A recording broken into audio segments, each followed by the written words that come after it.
छापुर की घटना, और मैं उस पर थोड़ा सा प्रकाश डालना चाहती हूँ कि कुछ लोग इस तरह के प्रोपेगेंडे बनाकर एक जो एकता इस समाज में आई है 36 बिरादरी में, उसको तोड़ने का काम कर रहे हैं, इल्जाम उठाने का काम कर रहे हैं, क्योंकि इसके अलावा भाजपा के पास कोई तरीका नहीं है आगे बढ़ने का, इस चुनाव के लिए वोट मांगने का। तो धीरे धीरे ये घटनाएं बढ़ती जाएंगी, आपस में भिड़ाने के काम होते जाएंगे। 135 लाशें बिछ गईं, ये याद रखिएगा, लेकिन उससे ज्यादा ये बात याद रखिएगा कि जब 135 लाशें बिछी थीं, मोरबी में कफन सिले जा रहे थे, तो हुकूमत का फर्ज यह था कि पूरा प्रशासनिक अमला, मुख्यमंत्री, प्रधानमंत्री जी खुद यहां थे, वो सारे के सारे मोरबी में मौजूद होने चाहिए थे। लेकिन अफसोस, देश का हाकिम दिन में 3 बार कपड़े बदल के उद्घाटन कर रहा था। हेलो, मैं दानिश। वीडियो की शुरुआत में सांसद इमरान प्रताप गढ़ी साहब और सांसद इकरा हसन जी की एक छोटी सी क्लिप देखिए। मैं आपसे रिक्वेस्ट करूंगा कि इस कंप्लीट वीडियो को जरूर देखिएगा। अगर ये वीडियो यानी कि चुनावी भाषण है इमरान साहब का भी, गुजरात में एक भाषण तेज तर्रार दिया है, वहीं सांसद इकरा हसन जी का भी एक तेज तर्रार भाषण भी है। सांसद इकरा हसन जी का यह भाषण तब आता है जब उनको ट्रोल किया जा रहा है, जब उनको धमकियां दी जा रही, जब उनको गालियां दी जा रही, जब उनको आतंकवादी या मुल्ली के नाम से पुकारा जा रहा है। लोग अलग अलग नाम दे रहे हैं सांसद इकरा हसन जी को।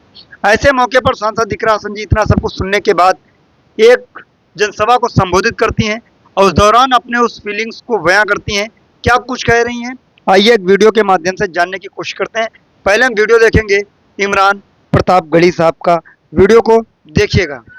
इस दौर का गांधी अपने पांव के छालों की परवाह किए बगैर 2000 किलोमीटर से ज्यादा चल चुका है, सिर्फ इसलिए कि मुल्क में भाईचारा आए, मोहब्बत आए, प्यार आए।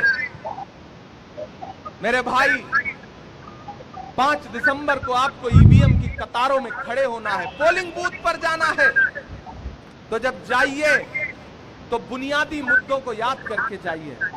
याद करिएगा, बटन दबाने से पहले ये याद रहे कि आपके इसी सूबे में 135 से ज्यादा लोगों ने अपनी जान इसलिए गंवा दी क्योंकि भ्रष्टाचार की वजह से एक ऐसा पुल जिसका रखरखाव किया जाना था, वो पुल ढह गया और 135 लाशें बिछ गईं। ये याद रखिएगा, लेकिन उससे ज्यादा ये बात याद रखिएगा कि जब 135 लाशें बिछी थीं, मोरबी में कफन सिले जा रहे थे, तो हुकूमत का फर्ज यह था कि पूरा प्रशासनिक अमला, मुख्यमंत्री, प्रधानमंत्री जी खुद यहां थे, वो सारे के सारे मोरबी में मौजूद होने चाहिए थे। लेकिन अफसोस, देश का हाकिम दिन में 3 बार कपड़े बदल के उद्घाटन कर रहा था। सही बात, याद रखिएगा इस बात को, याद रखिएगा इस बात को। असलम साहब मुंबई से आए हैं, वो मंजर याद रखिएगा कि शाहरुख खान के बेटे आर्यन के पास से 5 ग्राम ड्रग्स की बरामदगी दिखा करके टीवी चैनलों पर सरकारी एजेंसियों ने जो तमाशा करवाया था, उसे याद रखिएगा। लेकिन फिर यह भी याद रखिएगा कि इसी गुजरात के मुद्रा पोर्ट पर हजारों हजार करोड़ के ड्रग्स पकड़े गए और मीडिया में बात तक नहीं हुई। क्या कहना, याद रखिएगा, याद रखिएगा।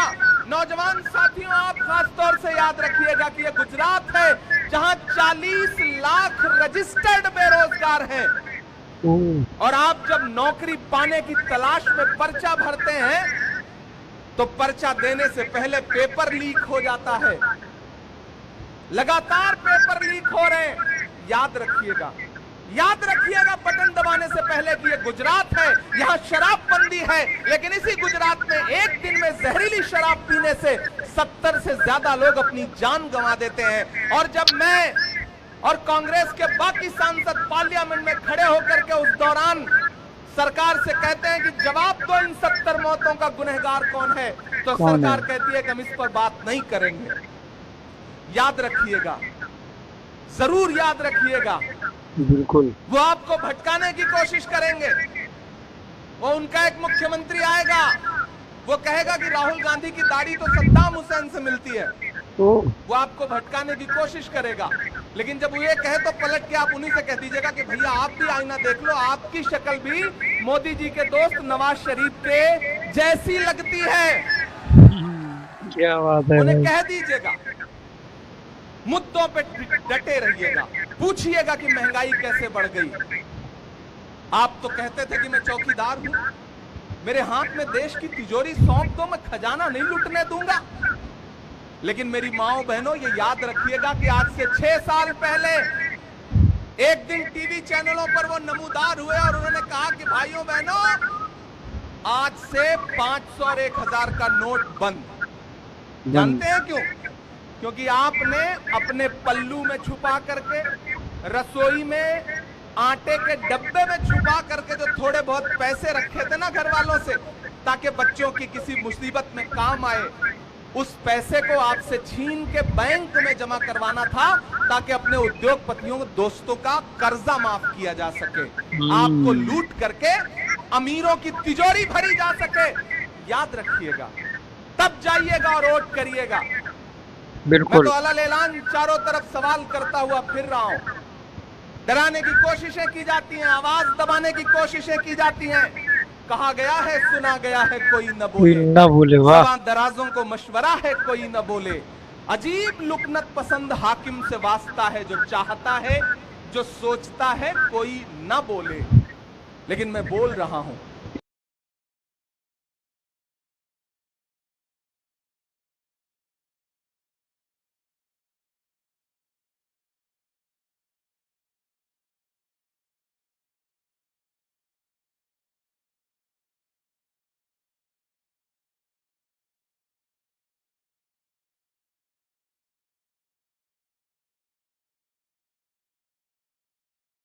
छापुर की घटना, और मैं उस पर थोड़ा सा प्रकाश डालना चाहती हूँ कि कुछ लोग इस तरह के प्रोपेगेंडे बनाकर एक जो एकता इस समाज में आई है 36 बिरादरी में, उसको तोड़ने का काम कर रहे हैं, इल्जाम उठाने का काम कर रहे हैं। क्योंकि इसके अलावा भाजपा के पास कोई तरीका नहीं है आगे बढ़ने का, इस चुनाव के लिए वोट मांगने का। तो धीरे धीरे ये घटनाएं बढ़ती जाएंगी, आपस में भिड़ाने के काम होते रहेंगे। लेकिन मैं आज इस चीज से उभर कर आई हूँ और आपको ये यकीन दिलाना चाहती हूँ कि ये जो प्रोपेगेंडे बनाते हैं, ये ऊपर बैठकर एक कमरे में वो वीडियो चलाते हैं, लेकिन धरातल पर जो घटना है, वहां के लोगों के मन में ऐसी कोई भावना नहीं होती। जिस गांव के ऊपर राजनीति चल रही है, मैं उसी गांव से अभी होकर आई हूँ, उनके मन में ऐसी कोई भावना नहीं है, लेकिन उसका इस्तेमाल अन्य जगहों पर जाकर ये लोग करते हैं कि वहां ऐसा कर दिया, वहां उसने ऐसा कर दिया। तो मेरी आप सबसे हाथ जोड़कर अपील है, विनती है कि इनके बहकाए में आपको और हमें नहीं आना है। हमें अपने काम के मुद्दों पर अड़े रहना है, हमें बिजली, पानी, खाद के मुद्दों पर लड़ते रहना है।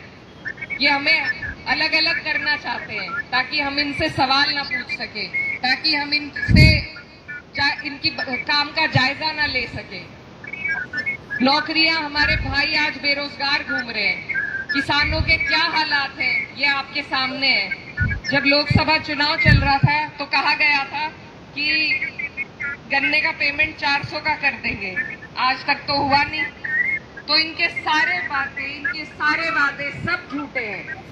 इन्होंने ना पहले कभी किया कुछ और ना आगे कुछ करेंगे। बहुत आसान है, क्योंकि समाज को बांट तो कोई पूछेगा ही नहीं, आपस में लड़ते रहेंगे। तो इसीलिए आज जो मकसद है आपके बीच में आने का, वो ये जो होने वाली घटनाएं हैं, उनसे पहले ही आप सबको सचेत करना है कि इन बातों में आपको हमें नहीं पड़ना है, हमें सिर्फ विकास की बात करनी है। अगर पटवारी के पास जाके मैं बिजली का कनेक्शन मांगने लगूं, तो ये तो मेरी बेवकूफी है। जो जिसका काम है वो उसे करना चाहिए। नेता का काम जो है वही नेता से पूछा जाएगा, धर्म जाति का सवाल नेता से नहीं करना चाहिए।